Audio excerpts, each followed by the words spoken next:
Hello there, lovely people. It's Alex from Nintendo Life here, and I'm not alone, as I so often am not these days. I'm joined by Mr. Zeon and Mr. John. Say hello, lovely people. Today's a good day. It's just a good day to be a niche Nintendo fan, but also a Zelda fan.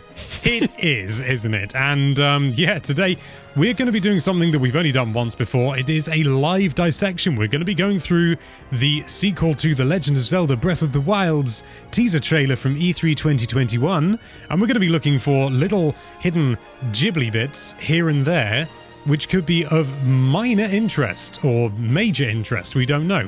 So I think we should just start, because there's not actually a great deal to look at here.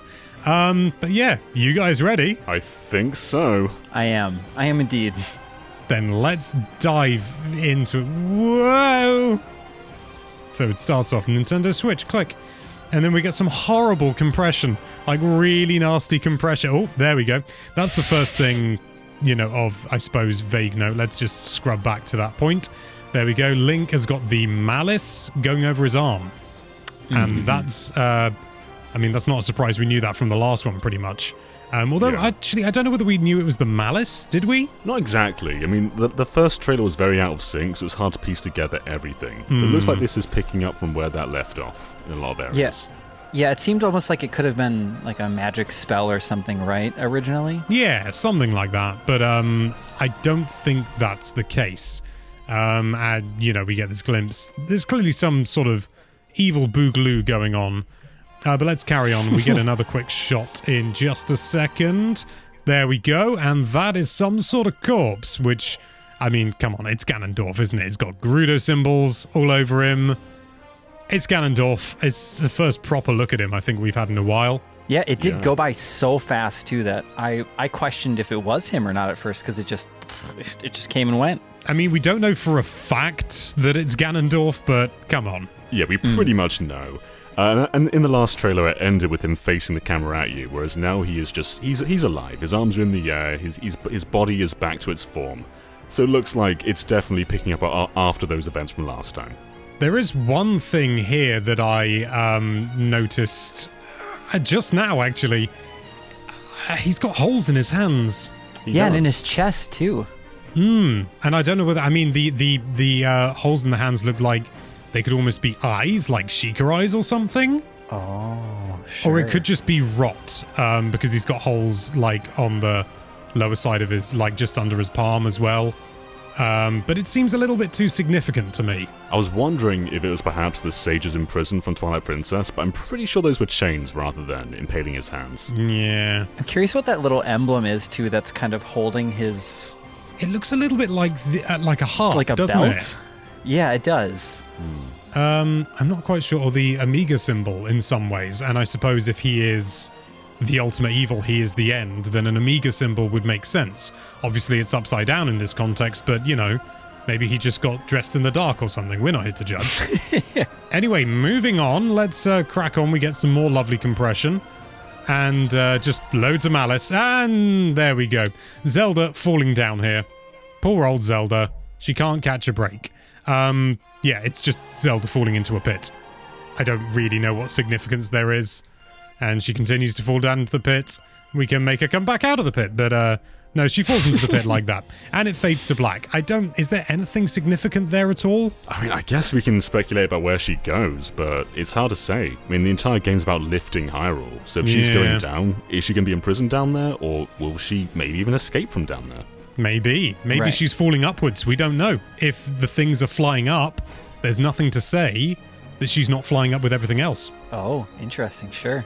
Yeah. I suppose if she does, I know we're just speculating right now anyways, but if she does happen to fall down, that it's kind of a bummer for me, because I've, with the first trailer, I suppose, that we saw, it seemed like Zelda and Link were going to be very connected, or at least just because we saw them adventuring together, they were exploring something.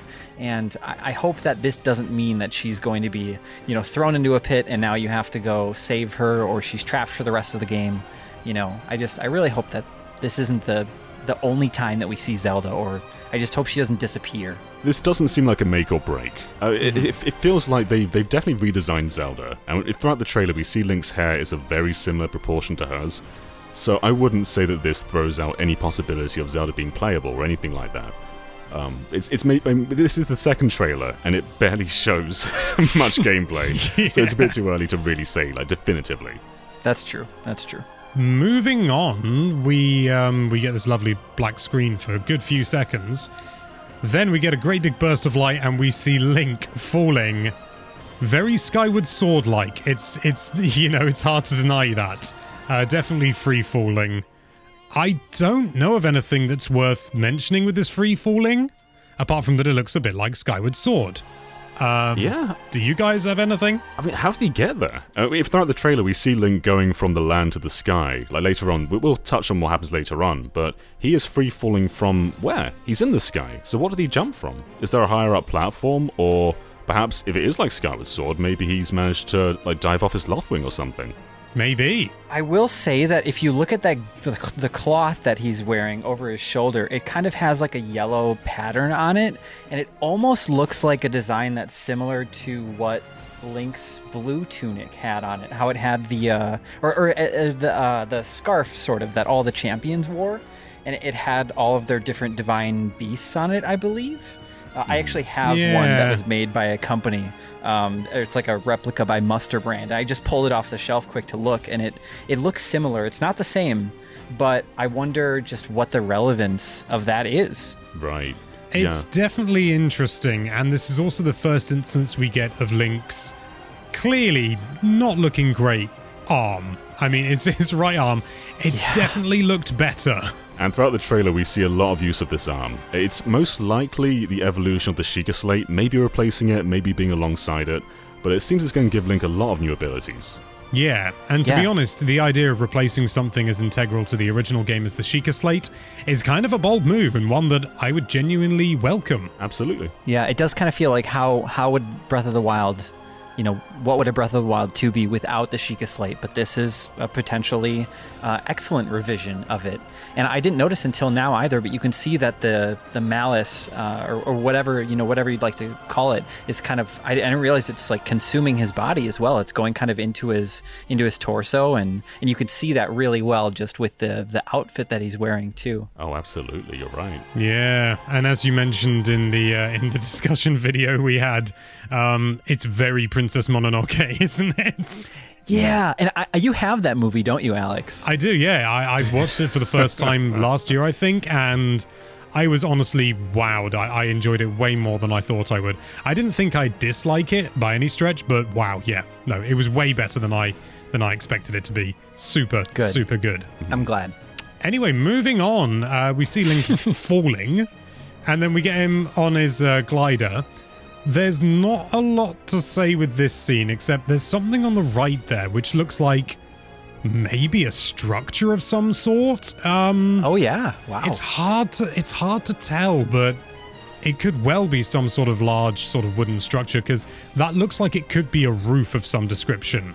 Like, it's too smooth, in my opinion, to be to be natural, especially when you consider how craggly the other areas are.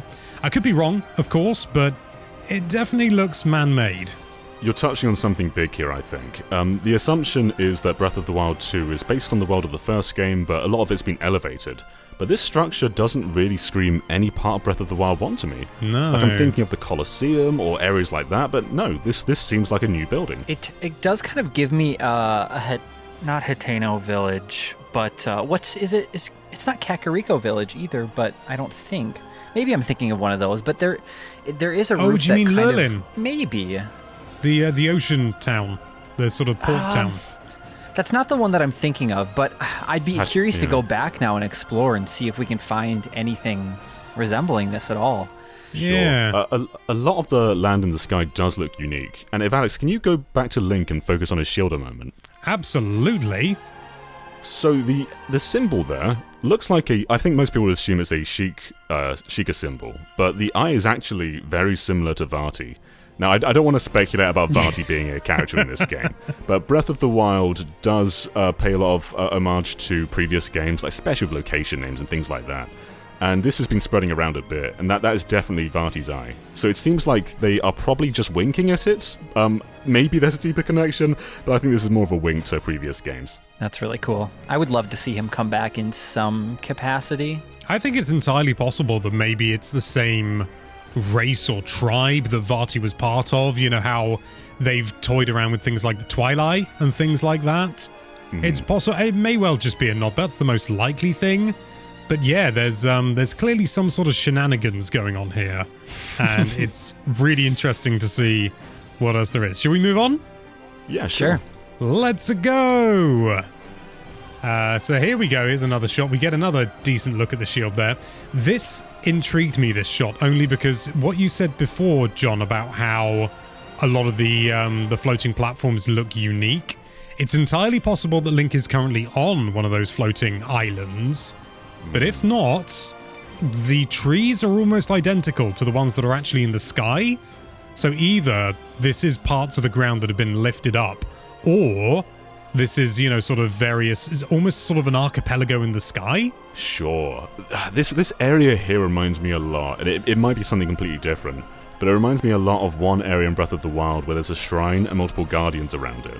And if that is the case, the shrine is kind of replaced by that arch at the end. And it's hard to say, because this is a very undescript area with some grass and trees, but it just gives me those vibes. Yeah, I don't think I really have anything to say about this, but I like both of your contributions. Oh, and if you look in the back over there too, wow, look at it when I say I have nothing. You can actually see up in the top there, kind of in the middle part of the screen, you can see the silhouette of another piece of land that's floating, and you can see there's another one of those arches up there. Yeah, so I wonder then if Alex is right, or I mean if you guys are just generally right about the fact that these pieces have floated up, because I mean we see the trees and now there's an arch there too. Yeah, that arch is pretty significant. Like, what do you think it means? How do we get to these pieces of land is another question too. Are we flying? Are we using the water thing that we see in just a bit? Because these are pretty far apart. Like maybe the arches have some kind of travel technique. I was about to say maybe we're traveling through the arches kind of, I don't want to, kind of a bit sort of Spyro-like, only in the sense that you go through the arch and just start flying. Sure, that'd make a lot of sense. Oh, and then when you're at the highest platform, you can just jump off and just glide to wherever you want to go. Oh, that'd be good, wouldn't it? Okay, so moving on, we have this blooming thing. Now, what's that? I don't know. It strikes me as vaguely familiar, and I don't fully know why. More just in the style than anything else.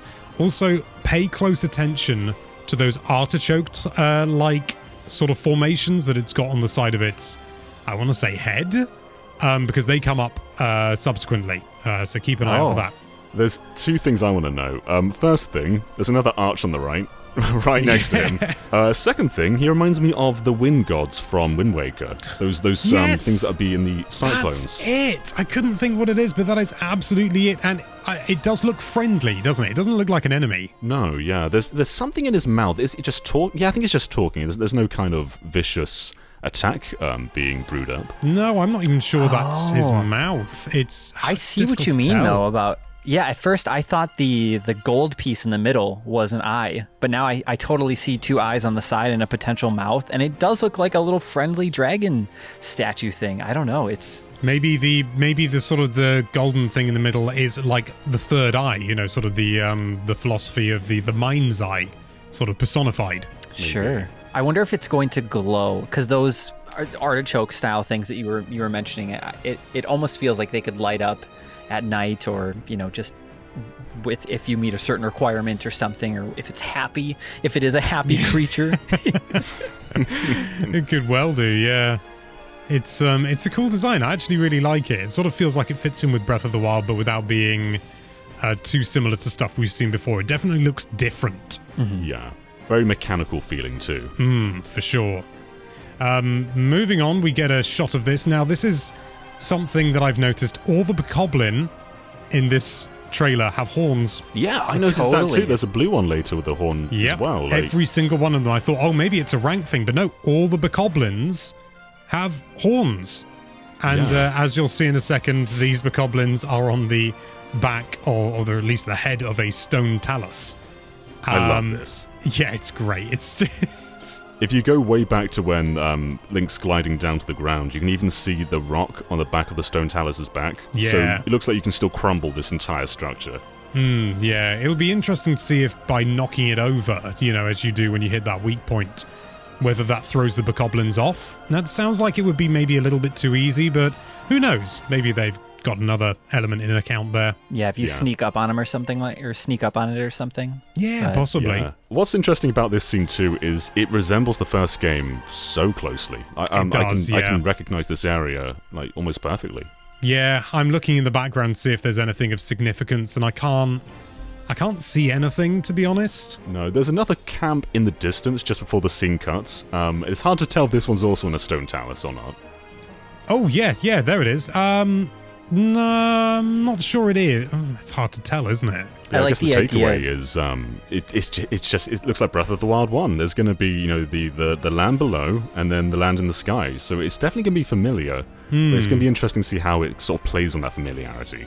Yeah, absolutely. And I've just noticed that the stone talus, look at the sort of the underneath. It has spikes to stop you from climbing up the back. Oh, sure. Wow, yeah. And actually, I think that the sort of the ore deposit is indeed a weak spot because they've put up shields to protect it. That's Right. great. Yeah, I'm not sure about you guys, but the bokoblin camp's got a little bit simple as the game goes on. So this seems like a great way to shake them up by making them literally move around. Yeah, absolutely. And imagine if there are even bigger ones on because there was like a giant, I think it was a magma talus. Was it a magma talus or a lava or something like that? A great big one. It was part of the DLC. So there could be even bigger camps as well, which is a fun thought. Yeah. But moving on, we get this shot here. So this is sort of Link's arm, as you can probably tell. It's all glowing. And I suspect maybe this is some sort of device to try and keep the malice at bay. Maybe? Sure. Do you think we're in the Shrine of Resurrection right now? Maybe, but I don't recognize possibly. the symbols around on the sort of on the stone, and especially the glowing light. It's not anything like we've seen in the previous game. We saw it in the original teaser, but this is definitely something a bit funky. You're right, yeah. The events of the first trailer and this trailer definitely work together, and we've seen the glowing light in the previous trailer, even if this has just shown malice. So it probably is the same location. Do you think that sort of device that he has on his arm is to help him control the power, I suppose, that he has, or to restrain it? Yeah, I mean, it's maybe allow him to harness it and prevent it from taking over his body or something. Sure. But I mean, I that's think that makes mad sense. speculation right now. That's So I can't remember now, too, but when we originally see that hand in the first trailer, wasn't there something like, it's been so long, I should have watched it before we did this, or even, I should have watched it yesterday. But doesn't he have long fingernails in that trailer too? Or was there a different hand? Yeah, I think he 'Cause that does. seems off. Okay.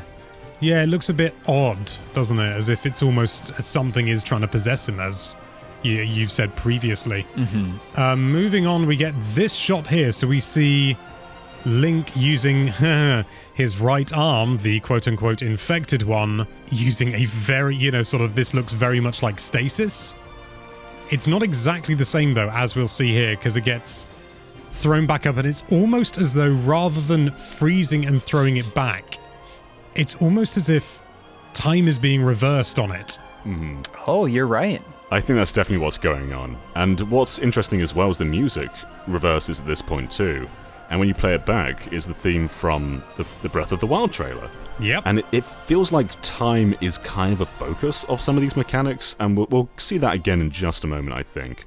But yeah, I totally agree. This definitely looks like time's reversing rather than it being propelled forward. And you can also see Horn on Bokoblin again, and Yep. the Moblins have some sort of stony cap. It could be part of their Yeah. anatomy. It could be a hat. It's hard to tell.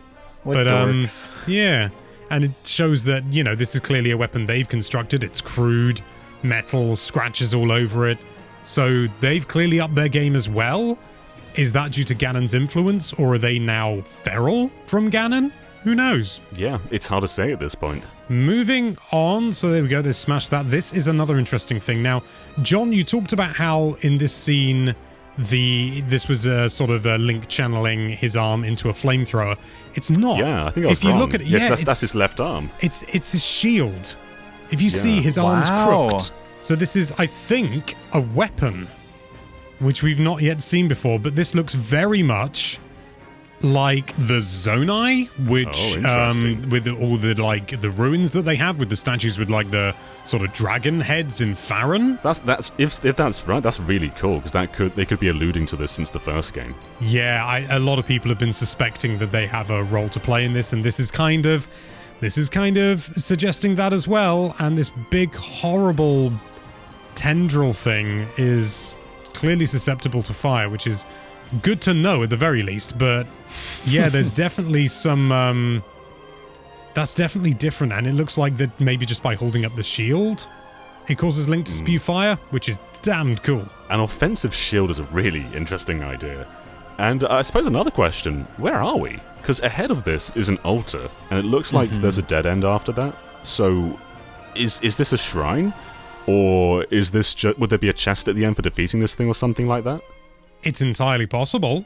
That area does look absolutely prime for a chest to suddenly appear and go do-do-do-do-do-do-do-din. Either that or it'll just hit the ground with a couple thuds. Just That works as well. I like that from Breath of the Wild, yeah. Good times. Right, moving on. We have this. Doesn't seem significant this moment, but we've got this pool of water. And it's going backwards. Yeah, it's another instance of time reversing. Yep, and that's about all we can say about it, really, unless I can't... It's so close up, there's nothing else to see, really. I don't know how all that water gets held in a single drop, but I'm not here to judge. Yeah, it's hard to say what's going on. I do wonder if it relates to the next scene at all, where Link is sort of propelled upwards, that maybe he is going with the flow of the water. Perhaps? It's possible, yeah. This is an area where, this is definitely something very new. And you can see the arm is activated. There's a load of glowing light around. Link dives through the bottom of something, gets kind of stuck, but then squishes through and makes it out to the top as though he were in a liquid. And once again, we see that artichoke type thing. If you see on that little pedestal. And also right ahead of us is another arch. Yep, it's totally. there's all sorts. I think maybe those arches are a form of transportation, and there's some sort of ruin to the right as well, with quite an unusual design. Doesn't seem particularly structurally sound to me, but you know. Yeah, when it pans out all the way, you can kind of see all the environment that Link's standing on. And there doesn't seem to be anything significant for him to interact with. So is this just a vantage point to get to other places, or is there maybe something just off camera that's more significant? It's possible. I think... we can tell exactly where this is, though. Look down at the ground. That's the mushroom fields, near the Thunder Plains. Absolutely is. Out in the distance, too, that there's tons of arches scattered all across those different floating platforms as well. Yeah, I think the arches, it's definitely some form of... Maybe it gives you some sort of temporary flight ability to allow you to get to higher places, but it obviously doesn't last forever, because then you could just easily abuse it. It's going to be really interesting to see. Maybe it just uses stamina or something. We'll have to wait and see. This puts scale into perspective, though, because those mushroom fields are pretty high up. Like, climbing one of those can take up your whole stamina meter sometimes. You have to sort of go into another one, and just look how far down they are right now. I'm not even entirely sure they're exactly the same mushrooms. It's possible it's a new area, or it's been lightly redesigned or something, but it seems, without actually looking at the geography of the original game, it's hard to say with any certainty. But the more I look at these floating islands, the more I think that they aren't parts of the original Hyrule, like ripped up. It may well be that them ascending causes damage, but they all have these golden trees, and there were no golden trees in the rest of the game. Mm-hmm. Yeah, that's a good point. They could perhaps even come... Well, I guess this is kind of a spoiler. I won't say it exactly, but Skyward Sword, of course, takes place in the sky, and the rest of the series does not. So make of that what you will. Maybe something of the sky is returned. And Nintendo has put a huge emphasis on Skyward Sword lately, and it's... I guess it seems strange that they, when Metroid Prime 4 eventually comes out, right, they're going to probably want to release Metroid Prime Trilogy beforehand. And so maybe that's why they've put such a focus on Skyward Sword. Maybe it has more to do with Breath of the Wild than we would have thought. It does seem that way, doesn't it? Like, the falling animation alone was just so reminiscent of Skyward Sword. Yeah, It looks like they're definitely trying to make some sort of connection, however minor. Originally Breath of the Wild had the sailcloth, and I think it was only a placeholder before they put in the paraglider, which I far prefer. I never liked the sailcloth. It's like, really? That's going to hold you up? But, magic, innit? It doesn't have much use, does it? No, I much prefer the Deku Leaf. But apart from that, this is the last scene where we see Hyrule Castle, bits falling off as it flies up, and a lot of Malice desperately trying to get out and succeeding.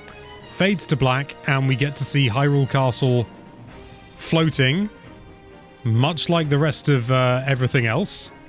Yeah. And if you look at the ground, it doesn't look like Hyrule Town has had much of a facelift. I was going to say, if you go back to the first Hyrule Castle scene, you can still see everything's in ruin. It looks exactly like it does in Breath of the Wild 1.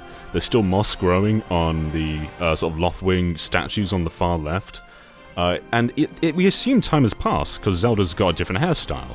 But maybe not much time has really passed at all since the first game. Maybe not. Maybe it is taking place, they have a bit of a relax after the events of the first game, and then they decide, hey, let's go and investigate this, and maybe it is literally just a few weeks or maybe even just like a month or even days after the events of the first game, which, if anything, is kind of scary because Ganon was defeated, Calamity Ganon was defeated, and the idea that he could come back in human form that quickly is a bit worrying. A little bit. So it usually takes hundreds of years for Ganon to return. He was just wearing a special defense shield when we beat him.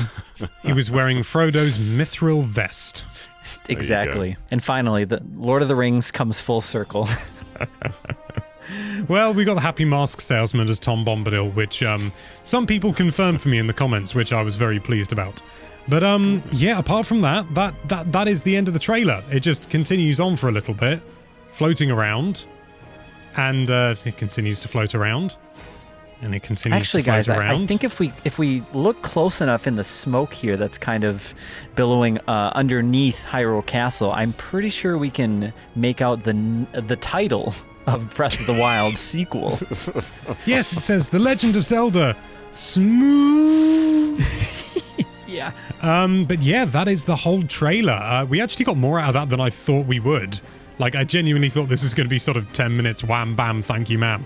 But no, I'm surprised. I've learned a few things today, and I hope you two did as well. Yeah, I'm excited. When I first heard that they're using the world of the first game, I thought maybe that was a mistranslation, because we spent so much time in that world already.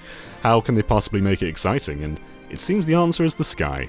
Yes, who'da thunk it? I'm still excited to see what this means for the lower levels as well.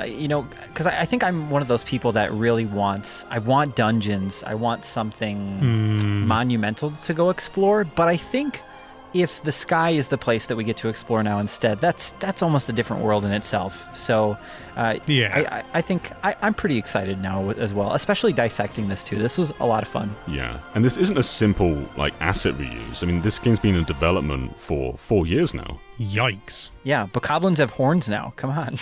Yeah, there's a lot of effort there. Okay, well, if you've noticed something we haven't, then please let us know what it is in the comments down below.